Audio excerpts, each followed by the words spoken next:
देखती है, ना धर्म देखती है, ना क्षेत्र देखती है। अगर 1000 का सिलेंडर है तो वो सबके लिए गैस सिलेंडर 1000 रुपए का है। अगर पेट्रोल के दाम 100 रुपए से ऊपर है तो वो सबके लिए 100 रुपए से ऊपर है। डीजल के दाम 100 रुपए से ऊपर है तो वो सबके लिए 100 रुपए से ऊपर है। और पेट्रोल डीजल की महंगाई से जो यातायात महंगा हुआ है, जो एक जगह से दूसरी जगह जो माल इधर से उधर जा रहा है वो भी महंगा हुआ है, तो सबके लिए महंगा हो रहा है। लेकिन ये सरकार हमको गुमराह करना चाहती है, महंगाई पे बात नहीं करना चाहती। जब हम महंगाई कम करने की बात करेंगे तो वो उस पर बात नहीं करना चाहती। वो गुमराह करके हमें उलझाए रखना चाहती है किसी न किसी बात पे, कभी धर्म के नाम पे, कभी जाति के नाम पे, कभी क्षेत्र के नाम पे, कभी किसी और उस बात के नाम पे उलझा के रखना चाहती है। और हम चाहते हैं कि हम सब लोग मिलकर के सरकार को गुमराह न करने दें। जो सरकार हमको गुमराह करती है हम उसको वापस उसी विषय पर लेके आए कि आपकी जो मूलभूत सुविधाएं देने की जिम्मेदारी है, सड़क, पानी, सुरक्षा, अच्छी स्वास्थ्य सेवा, अच्छी शिक्षा देना, अच्छा वातावरण देना जिसमें हम जी सकें। लेकिन वर्तमान सरकार में वर्तमान जो सरकार है वो क्या चाहती है कि आप सरकारी व्यवस्था पे आश्रित हो जाओ, और आपके पास अगर पैसे हैं तो निजी व्यवस्था पे आश्रित हो जाओ। बड़े बड़े अस्पताल में जाइए, पैसा खर्च कीजिए तो जिंदा रहिए। बड़े बड़े निजी स्कूलों में जाइए तो बच्चों को पढ़ाइए। लेकिन अगर आप सरकारी व्यवस्था में जाएंगे और सरकारी व्यवस्था में अपने बच्चों को स्कूल में पढ़ाने की कोशिश करेंगे तो आपका बच्चा पढ़ नहीं सकता। क्यों? क्योंकि वहां टीचर अलग अलग चीजों में व्यस्त हैं। सरकार ने उनकी ड्यूटी पढ़ाई के अलावा दूसरे कामों में लगा के रखी हुई है। किसी को कुछ काम दे दिया है, किसी को कुछ काम दे दिया है। और शिक्षकों की कमी है तो नए शिक्षकों की भर्ती नहीं की जा रही है, नए स्कूल नहीं खोले जा रहे हैं, तो हमारे बच्चे कैसे होकर पढ़े लिखेंगे? अच्छी स्वास्थ्य व्यवस्था की जरूरत है तो स्वास्थ्य व्यवस्था ठप्प पड़ी है, नए अस्पताल नहीं खोले जा रहे हैं, अस्पतालों में डॉक्टर नहीं है, नर्स नहीं है, दवाई नहीं है, तो हमें मजबूरी में निजी व्यवस्था में जाना पड़ता है। नहीं तो सरकार ने तो ऐसा माहौल बना दिया है कि अगर आपकी जेब में पैसा नहीं हो तो आप मरने के लिए तैयार हो जाइए, और अगर आपके पास पैसा है तो आप जिंदा रहने की अधिकारी हैं। तो हमें सरकारों से उन सब चीजों के लिए लड़ना है, उसके लिए आपकी जरूरत हमें है, हमारी जरूरत आपको है, और हम सब मिलकर के एक साथ लड़ेंगे। तो सड़क की समस्या है, इसके लिए भी लड़ेंगे। और अभी एक चोरी की घटना की बात आई तो मुझे समझ में नहीं आता कि आखिर पुलिस चाहती क्या है। पुलिस का तो सीधा सा काम है, अगर कोई व्यक्ति आवेदन दे रहा है, आवेदन लीजिए, जांच कीजिए, उसकी एफआईआर लिखिए, और गलत एफआईआर कर रहा है तो उसके खिलाफ कार्रवाई करिए। पुलिस का तो सबसे पहले काम है ना, थाने में रिपोर्ट लिखते ही एफआईआर करना। और चोरी की बड़ी घटना हो गई, उस पर एफआईआर नहीं हो रही, क्यों नहीं हो रही ये सबको समझना चाहिए। और इसीलिए मैं सबसे परिचय दिलवा रहा था कि हम जब तक खुद बोलना नहीं सीखेंगे, खुद गूंगे बने रहेंगे, दूसरे की आवाज के सहारे हम कब तक चलेंगे? तो अपनी आवाज हमको खुद बनना पड़ेगा। इसीलिए मैंने मेरे भाइयों से पूछा था कौन कितना शिक्षित है, जब वो बता रहे थे तो उनसे और पूछा मैंने, तो बात निकल के आई, बाबूजी ने कहा कि नहीं यहाँ पढ़े लिखे लोग नहीं है। तो सामने आई ना बात कि नहीं, आप लोगों के बीच में पढ़े लिखे लोग भी हैं। तो माहौल बनाइए, अच्छा माहौल बनाइए, जो हमारी जरूरत पड़ेगी उसको बताइए। अभी जमीन को लेकर के बात हो रही थी, आपकी जो समस्या है एक कागज पे अच्छा सा आवेदन बनाइए। जो ज्यादातर लोगों की समस्या है वो एक बार लिख करके दीजिए, उसके लिए हम कोशिश करेंगे। और जो खास लोगों की कुछ समस्या है उनको भी लिख के दीजिए, उनके लिए भी कोशिश करेंगे। और मेरा आपसे विनती है कि पहले जाकर के संबंधित विभाग में आप खुद आवेदन दें, उसके 1 महीने बाद दोबारा जाए। काम नहीं होता तो फिर गुरुशरण भैया से संपर्क करें, रविंद्र भैया से संपर्क करें, ये दोनों लोग यही रहते हैं। फिर काम नहीं होगा तो हम सब लोग मिलकर के संघर्ष करेंगे, जैसे मैंने शुरुआत में कहा था।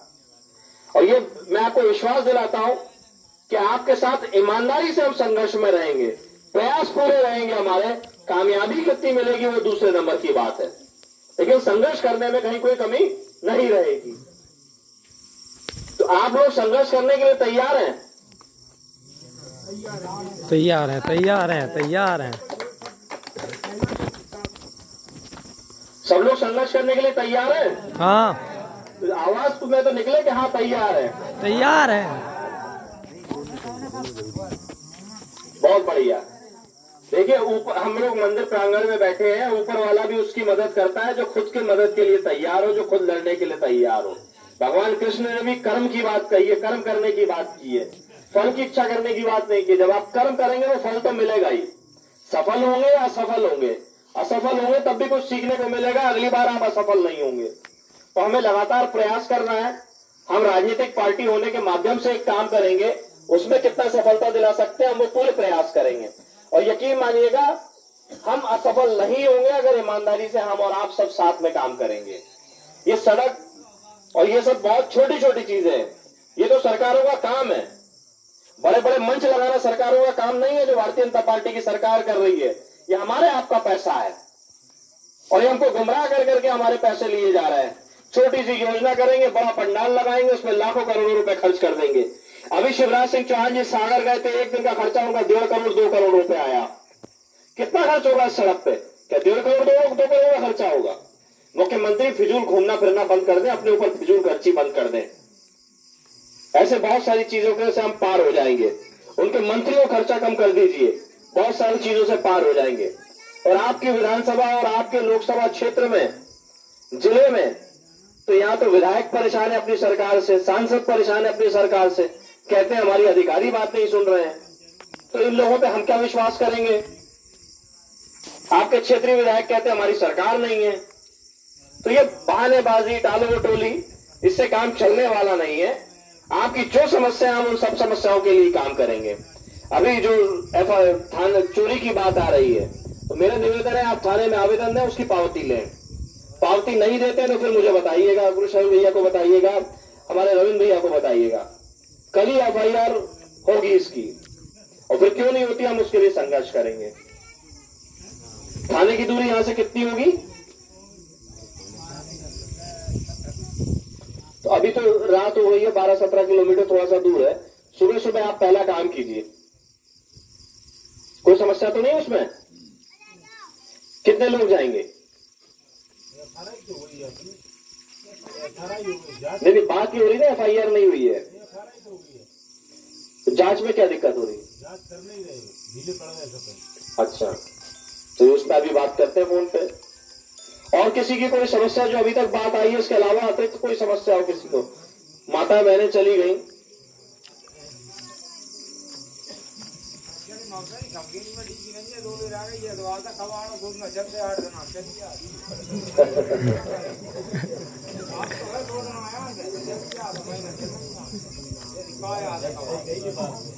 तो मैंने आपसे कहा एक बढ़िया सा आवेदन बनाइए। टीपी अकेले आपके घर की समस्या नहीं होगी, पूरे क्षेत्र की समस्या होगी। आवेदन बनाइए, बिजली घर में जाकर के उसकी शिकायत कीजिए, पावती लीजिए। 1 महीने बाद दोबारा जाइए, जहां इतने दिन से परेशान है, हमारे कहने पे 1-1.5 महीने और परेशान हो लो। 1 महीने बाद दोबारा जाना, वो फिर कुछ कहेंगे कि हाँ 2 दिन 4 दिन 6 दिन में हो रहा है या नहीं हो पाएगा, फिर हमको बताना, फिर हम काम चालू करेंगे। हमारा भी काम तब शुरू होगा। अभी होता क्या है कि हम जब अधिकारी से बात करते हैं ना, तो अधिकारी ये कहता है हमारे पास तक तो खबर ही नहीं है, आप ही पहली बार बता रहे हो, हमारे तक तो कोई पीड़ित ही नहीं आया। अच्छा, आपने बता दी जानकारी, अब हम बताते हैं, हम करते हैं उसमें कुछ। तो हमारा बात करना ना करना सब व्यर्थ चला जाता है। तो पहले आप करो, उसके बाद फिर हम शुरू करेंगे, ठीक है कि नहीं? फिर देखेंगे कहां समस्या रुक रही है, उसके लिए हम काम करेंगे। कोशिश ये रहेगी कि बारिश में आपके यहाँ पे आएंगे और यहाँ पे रोड बन जाएगी। हम सब मिल करके कोशिश करेंगे। बहुत बहुत धन्यवाद, आप लोगों ने कीमती समय दिया और आगे हम लोग ऐसे ही आपस में जुड़े रहेंगे। रविंद्र भैया का बहुत बहुत आभार है, उन्होंने मौका दिया हम सब लोगों को आने के लिए। बहुत बहुत धन्यवाद।